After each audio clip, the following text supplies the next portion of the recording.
Je sors d'un WOD de folie et du coup, je vous partage mon expérience et aussi des options pour que vous puissiez ressentir la même chose. C'est un AMRAP de 20 minutes que je viens de faire, une adaptation du WOD bien connu Nicole en CrossFit, qui est un benchmark avec 400 mètres de course et un max de pull-up où on tourne non-stop. J'ai adapté ça parce que je voulais faire un peu de strict et que je sors d'une petite opération au pied. Je vous rassure, tout va bien. Du coup, j'ai transformé ça en AMRAP 20 minutes avec 1000 mètres de bike. Vous pouvez là choisir de faire 1000 mètres de bike ou 500 mètres de rameur ou 500 mètres de ski erg ou encore 400 mètres de run. Et c'est là que le gros twist arrive. On va faire un max de strict pull-up. Bien entendu au poids du corps comme moi je l'ai fait si vous pouvez le faire, mais il faut pouvoir en faire au moins 10 les 3 premiers rounds. Si ce n'est pas le cas, vous pouvez utiliser une bande pour parvenir à faire ces 10 reps au minimum à chaque tour ou encore faire des ring rows, des tirages aux anneaux que vous allez pouvoir faire avec le corps plus redressé pour que ce soit plus facile ou moins redressé pour intensifier. Dans tous les cas, on veut faire au moins 10 reps et aller quasiment jusqu'à l'échec.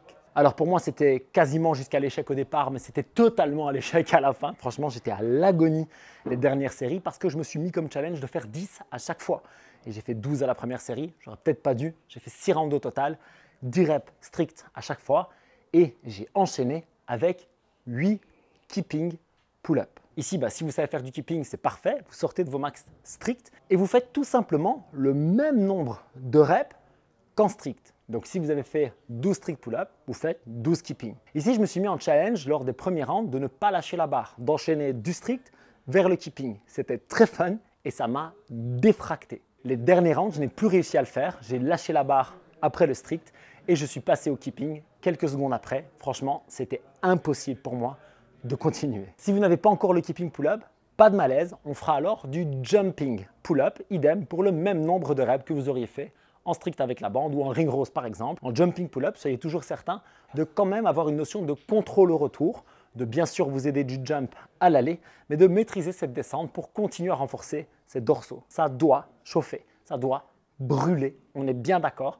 J'ai eu sincèrement mal aux dorsaux à ce moment-là et c'est l'objectif pour vous aussi. On est donc parti pour 20 minutes avec ce combo de ouf. Et ce qui m'intéresse, c'est que vous mettiez en commentaire si ce genre de petite vidéo rapide avec un workout que j'ai fait vous plaît, ça me fera très plaisir et puis moi je pourrais du coup en faire plus régulièrement. Et si vous voulez compléter cette séance avec un gros travail de force sur le shoulder press par exemple, je vous montre dans cette vidéo comment j'ai fait un EMOM de 9 minutes qui m'a fait gagner de la force de semaine en semaine. Train hard, train smart, on se retrouve là-bas. Peace.